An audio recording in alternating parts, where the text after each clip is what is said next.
மயிலாடுதுறை மாவட்டம் சீர்காழியில் இயங்கி வரும் அரசு இசைப்பள்ளியில் இன்று காலை முதல் பெரும் பரபரப்பு நிலவி வருகிறது. கலை பண்பாட்டுத் துறையின் கீழ் இயங்கி வரும் இந்த இசைப்பள்ளியில் தவிலாசிரியர் ஹரிஹரன் கடந்த 2 ஆண்டுகளாக மாணவர்களுக்கு தவில் கலையை சிறப்பாக கற்றுக் கொடுத்து வருகிறார். இந்நிலையில் அவரை பெரம்பலூர் மாவட்டத்திற்கு இடமாற்றம் செய்திருப்பதை அறிந்த மாணவர்கள் இன்று காலை பள்ளிக்கு வந்ததும் கடும் அதிர்ச்சியடைந்தனர். ஆசிரியர் ஹரிஹரனை மீண்டும் பணியில் அமர்த்த வேண்டும் என வலியுறுத்தி இசைப்பள்ளிக்கு முன்பாக மாணவர்கள் தர்ணா போராட்டத்தில் குதித்தனர்.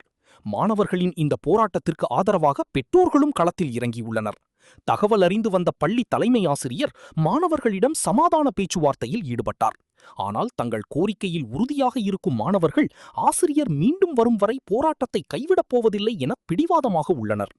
இலவசமாக கலைகளை கற்றுத்தரும் இந்த இசைப்பள்ளியில் இத்தகைய இடமாற்றங்கள் மாணவர்களின் கலைப்பயணத்தை பாதிக்கும் என்று பெற்றோர்கள் வேதனை தெரிவிக்கின்றனர். மாணவர்கள் மற்றும் பெற்றோர்களின் இந்த தர்ணா போராட்டத்தால் சீர்காழி அரசு இசைப்பள்ளி வளாகத்தில் தற்போது பெரும் பரபரப்பு நீடிக்கிறது. நான் சீர்காழி இசைப்பள்ளியிலேருந்து பேசுகிறேன். நான் இந்த இசைப்பள்ளியோட முன்னாள் மாணவர். நான் இங்கே முன்னாடி இந்த ஹரி சார் அவங்க வீட்டில் இருந்து அவங்க அப்பாட்ட தகவல் கற்றுக்கிட்டேன். இந்த இசைப்பள்ளியில் சீர்காழி இசைப்பள்ளியோட முன்னாள் மாணவர். நான் 5 வருஷம் அவங்க வீட்டில் தங்கி படிச்சிருக்கேன். இன்றைக்கி நான் நல்லா இருக்கேன்னா அதுக்கு காரணம் அந்த ஹரி சாரோட ஃபேமிலி தான். இது மாதிரி பசங்க 30 பேர் படிக்கிறாங்க. எல்லா மாவட்டத்துலேருந்து வந்திருக்காங்க. அதுக்கு ஒரே காரணம் ஹரி சார் தான். ராமநாதபுரத்துலேருந்து இருக்காங்க, கரூர்லேருந்து இருக்காங்க, திருச்சியிலேருந்து வந்திருக்காங்க.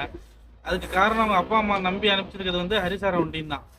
இப்போ அவங்க இருக்கிறதுனால பசங்க ஹாஸ்டலில் இருந்தாலும் ஒரு வாட்டி அவங்களுக்கு சாப்பாடு இல்லைன்னா போகுது, ஃபீஸு எல்லாமே அவங்க தான் கொஞ்சம் பார்த்துக்கிறாங்க. உங்களுக்கு சந்தேகமாக இருந்தால் எல்லா மாணவர்கள் கேட்டாலே தெரியும்.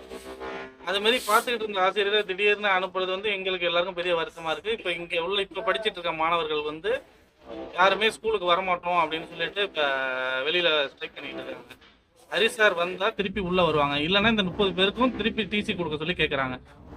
அதுக்கு நீங்கள் தான் உரிய நடவடிக்கை எடுக்கணும். மாவட்ட அரசு பள்ளி சீர்காழியிலேருந்து பேசுகிறோம்.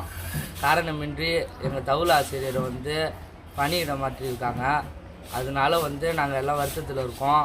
அதனால் எங்களுக்கு தவில் சார் வந்தால் தான் நாங்கள் கிளாஸுக்கு வருவோம்.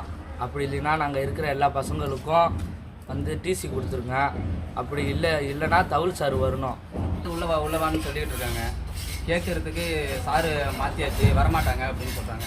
எத்தனை நாளாக இருந்தாலும் சார் வந்தால் தான் நாங்கள் உள்ளே போவோம், இல்லைன்னா போகவே மாட்டோம். நாங்கள் இல்லைன்னா டிசி கொடுத்துட சொல்லுங்க, நாங்கள் போயிடுறோம்.